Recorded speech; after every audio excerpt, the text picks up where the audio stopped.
पुरान ब्लैकवुड महाल वीरांगौन के ऊपर एक पहाड़ी पर खड़ा था। यह महाल अपनी पुरानी दीवारों और टूटे हुए दरवाजों के साथ एक भयानक कहानी को छुपाए हुए था।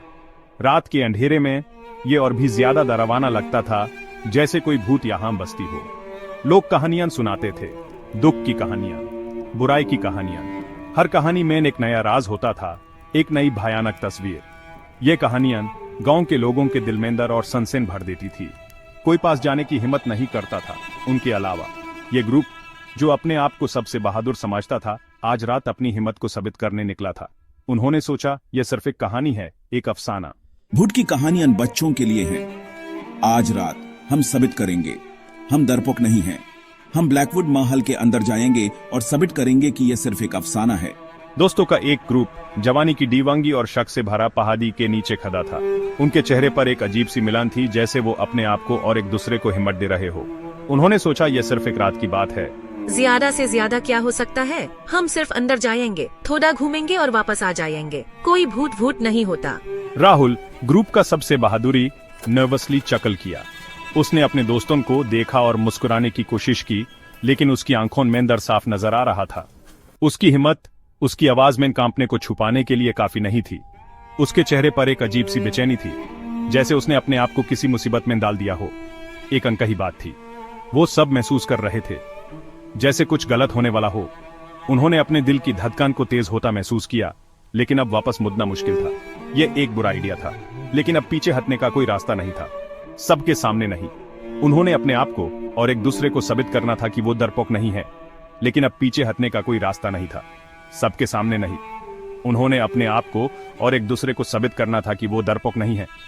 उन्होंने अपने दिल को संभाला और आगे बढ़ने का फैसला किया। रेपुटेशन दांव पर लगी थी। यह सिर्फ एक डर नहीं था, यह उनकी हिम्मत और दोस्ती का इम्तिहान था। उन्होंने अपने आप को तैयार किया, एक दूसरे को देखा और ब्लैकवुड महल की तरफ कदम बढ़ाया। आज को हमसे दूर रखना चाहती हो? भारी ओक का दरवाजा खोलते हुए उनका सामना ताले हवा और देके की गंध से हुआ। यह दरवाजा आज सिर्फ एक जवाब बनकर रह गई थी। वो महल में धीरे धीरे चलते रहे। हर कदम के साथ उनके दिल की धड़कन तेज हो रही थी। हर चूंकि फर्श, हर सरसराहट वाला पर्दा उनकी रीढ़ की हड्डी को कांप देता था। ऐसा लगता था जैसे महल की हर चीज उनके आने की खबर दे रही हो। उनके विजन के किनारों पर परछाइयां नाच रही थीं, जैसे कोई अदृश्य शक्ति उन्हें देख रही हो। क्या तुम्हें वो सुनाई दिया? उसकी आवाज में डर और जिज्ञासा साफ झलक रही थी। ऊपर से अचानक आई एक आवाज ने उन्हें चौंका दिया। ऐसा लगा जैसे कोई भारी चीज गिर गई हो। राहुल की फ्लैशलाइट की रोशनी तेजी से इधर उधर भटक गई, आवाज का स्रोत खोजने के लिए। उसकी सांसें तेज हो गईं और हाथ कांपने लगे। शायद कोई जानवर होगा, उसने कहा, लेकिन उसकी आवाज में आत्मविश्वास की कमी थी। उसने कहा, उसकी आवाज में विश्वास की कमी थी। ऐसा लग रहा था जैसे वह खुद को ही समझाने की कोशिश कर रहा हो। वे अपने एक्सप्लोरेशन को जारी रखे हुए थे। हर गुजरते क्षण के साथ उनकी खामोशी कम होती गई। हर कोने में छुपे रहस्य उन्हें और भी बेचैन कर रहे थे। हवा और ठंडी हो गई, खामोशी और ज्यादा दमनकारी हो गई। ऐसा लग रहा था जैसे महल की दीवारें भी उनकी हरकतों को देख रही हों। उन्हें देखा जा रहा था। हर कदम पर उन्हें किसी की नजरें महसूस हो रही थीं। शिकार किया जा रहा था, जैसे कोई अदृश्य शिकारी उनके हर कदम का पीछा कर रहा हो। उनके दिल की धड़कनें और तेज हो गईं और डर ने उन्हें पूरी तरह से घेर लिया। दालान के अंत में हुई एक हलचल ने उनका ध्यान खींचा। एक आकृति परछाई में छिड़ी हुई दालान के अंत में खड़ी थी। एक महिला। कौन है वह मुड़ी। उसका चेहरा एक लंबे काले घूंघट से ढका हुआ था। तापमान गिर गया। एक अजीब सी ठंड उनकी हड्डियों में समा गई। डर मौलिक और भस्म करने वाला उनके दिलों को जकड़ लिया। कौन है वहां? आकृति खामोश रही, बिना हिले, मानो उसके प्रश्न का उत्तर देते हुए। हवा के एक तेज झोंके ने उनके पीछे का दरवाजा बंद कर दिया। वे फंस गए थे। ग्रुप में दहशत फैल गई। वे भागने लगे, भूतियां हवेली से बचने के लिए बेताब। लेकिन दरवाजा नहीं खुला। यह ऐसा था जैसे कोई अनदेखी शक्ति उसे थामे हुए थी। हम फंस गए हैं। एमिली चिल्लाई। उसकी आवाज दहशत से ऊंची हो गई थी। काले रंग की आकृति उनकी ओर बढ़ी। इसकी खामोशी किसी भी चीख से ज्यादा खतरनाक थी। मार्क ने अपना सारा जोर लगाकर दरवाजे पर वार किया, लेकिन वह नहीं हिला। वे फंस गए थे। कुछ बुराई उनके करीब आ रही थी।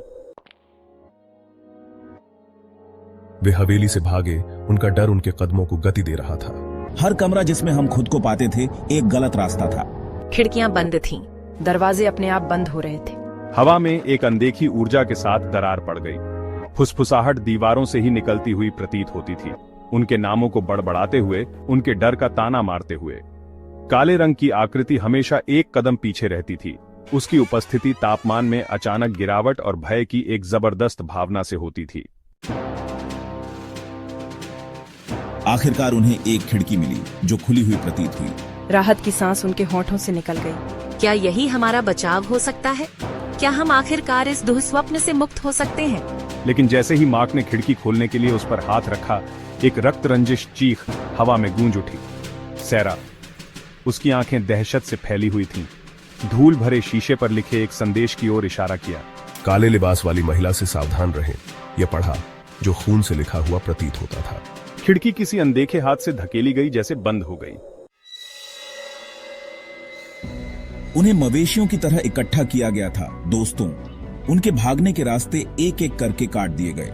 हवेली हमारे चारों ओर विकृत होती हुई प्रतीत होती थी, एक भूल भुलैया जिसे हमें हमारे अदृश्य पीड़ा देने वाले के साथ फंसाने के लिए डिजाइन किया गया था।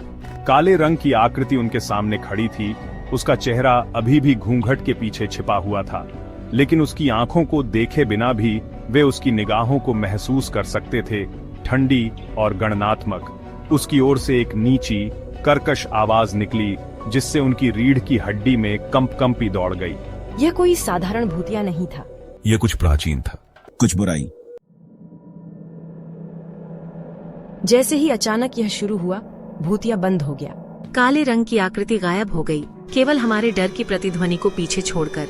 हवेली एक बार फिर खामोश, अपनी सांसें थामे हुए प्रतीत होती थी। कांपते हुए वे सामने के दरवाजे पर वापस अपना रास्ता खोज लिया। यह खुल गया, जिससे भोर की पहली किरण दिखाई दी। क्या हमने यह सब कल्पना की थी? जैसे ही वे धूप में लड़खड़ाते हुए खुले द्वार से एक काला पंख नीचे चला गया, एक खौफनाक अनुस्मारक कि काले लिबास वाली महिला अभी भी वहां थी, इंतजार कर रही है, देख रही है, और वह वापस आएगी।